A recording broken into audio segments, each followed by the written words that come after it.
Hi friends, welcome to Siri Palnadu kitchen. ఈరోజు మన ఛానల్లో ఒక మంచి స్నాక్ రెసిపీ మీతో షేర్ చేసుకుంటానండి. అదే తోటకూర మసాలా వాళ్ళు. ఈ చల్లటి వాతావరణంలో వేడివేడిగా ఏదో ఒకటి చేసుకుని తినాలనిపిస్తూ ఉంటుంది కదా. అయితే ఇలా ఒకసారి తోటకూర మసాలా వడలు చేయండి. టేస్ట్ చాలా బాగుంటాయి. మనకి బయట బండి మీద ఎలాగైతే టేస్ట్ ఉంటాయో అదే టేస్ట్ తోటి మనం ఇంట్లోనే హైజీనిక్గా ప్రిపేర్ చేసుకోవచ్చు. పిల్లలు స్కూల్ నుండి రాగానే ఇలా ఒకసారి చేసి పెట్టండి, హ్యాపీగా తినేస్తారు. మరి ఆలస్యం చేయకుండా ఈ మసాలా వడల్ని ఎలా చేసుకోవాలో చూసేద్దానండి. ఫస్ట్ ఈ మసాలా వడల కోసం 1 కప్పు వరకు పచ్చిశనగపప్పును తీసుకోవాలి. వీటిని 2 సార్లు శుభ్రంగా కడిగి సరిపడా వాటర్ని పోసి ఒక 2-3 గంటల పాటు నానబెట్టుకోండి. ఇక్కడ నేనైతే 3 అవర్స్ పాటు నానబెట్టుకుంటున్నాను. 3 గంటల తర్వాత మన పప్పును చూద్దాము. పప్పు అయితే చక్కగా నానిపోయాయండి. ఈ విధంగా నానిపోతే సరిపోతుంది. చూడండి, ఇలా అనగానే మనకి బాగా చక్కగా నానిపోయాయి కదా. ఇప్పుడు వీటిని ఒక 2 సార్లు శుభ్రంగా వాష్ చేసుకొని వాటర్ ఏమీ లేకుండా ఇలా మిక్సర్ జార్లో యాడ్ చేసుకోండి.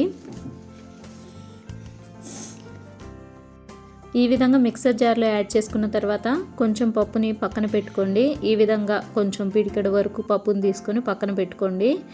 ఇప్పుడు మూత పెట్టి వాటర్ ఏమి యాడ్ చేయకుండా కొంచెం కోర్స్గా గ్రైండ్ చేసుకోండి. మరీ ఫైన్ పేస్ట్గా కాకుండా ఇలా కొంచెం కోర్స్గా గ్రైండ్ చేసుకొని మనం ముందు కొన్ని పప్పుని మిగిల్చుకున్నాం కదా, ఆ పప్పులోనే వీటిని కూడా యాడ్ చేసుకోండి.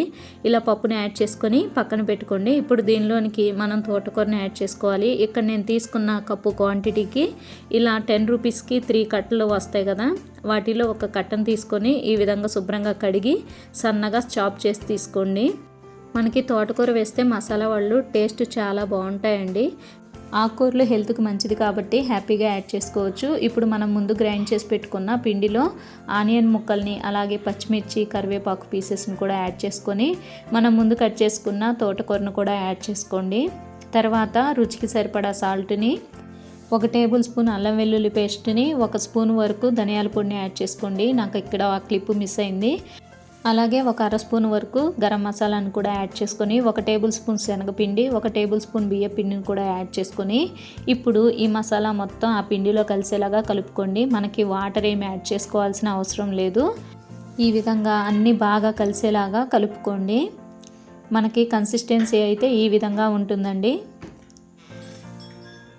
ఈ విధంగా మొత్తం కలుపుకున్న తర్వాత ఇప్పుడు కొంచెం పిండిని తీసుకొని రౌండ్ బాల్గా చేసుకొని అరచేతి మీద ఇలా ప్రెస్ చేసుకోవాలి. మరీ పల్చగా ప్రెస్ చేసుకోకుండా, అలా అని మరీ మందంగా కాకుండా కొంచెం మీడియం థిక్నెస్ మీద చేసుకోండి.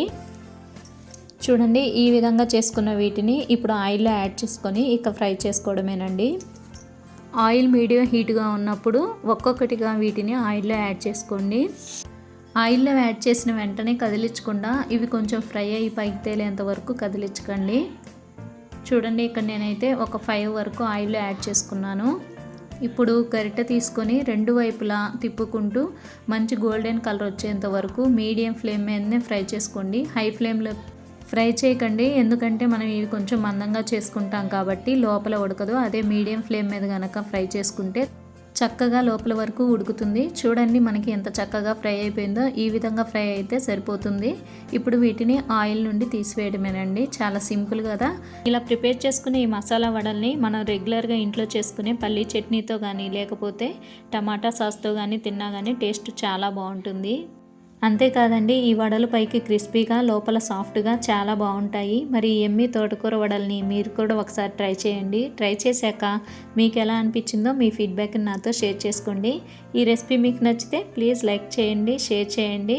ఇలాంటి మరిన్ని సింపుల్ అండ్ టేస్టీ రెసిపీస్ కోసం మా ఛానల్ని సబ్స్క్రైబ్ చేసుకోండి. And thank you for watching.